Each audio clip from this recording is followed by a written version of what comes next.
haleluya, haleluya, haleluya. Glory to God, jina la Bwana libarikiwe. Maandiko yanasema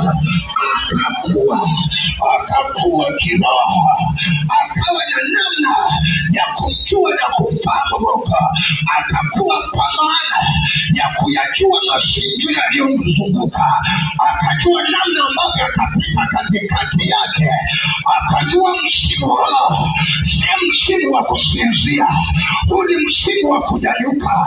Akanyanyuka kwenye msimu wa ujana wake, akajua nina nguvu sasa, yawezekana nikiamka kesho sitakuwa na nguvu, kwa hiyo ni wakati wa kuzitumia.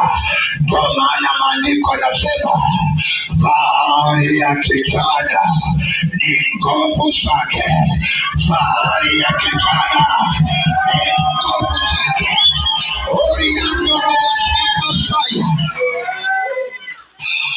Maana kutengeneza mpaji kwa maana ya maisha ya mbele.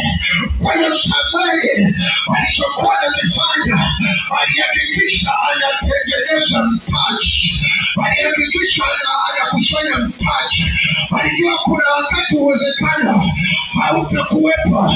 Wewe mshike mwenzako mkono, mwambie kuna wakati ambapo uwezekano hautakuwepo, lakini sasa uwezekano upa.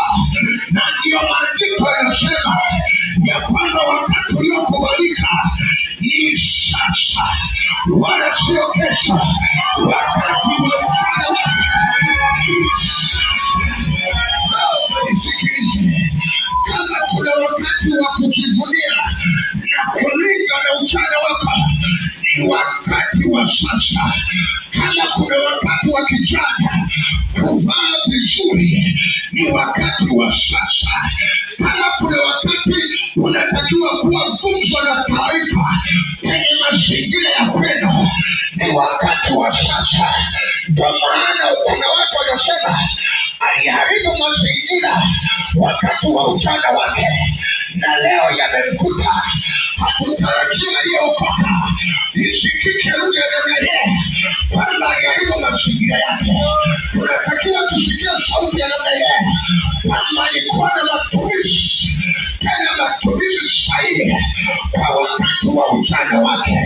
Hakulala, hakusinzia, hakulegea, hakuchoka, hakuridhika, hakuwa na muda wa kutulia. Alihangaika na ndoto zake za baadaye. Hakuwa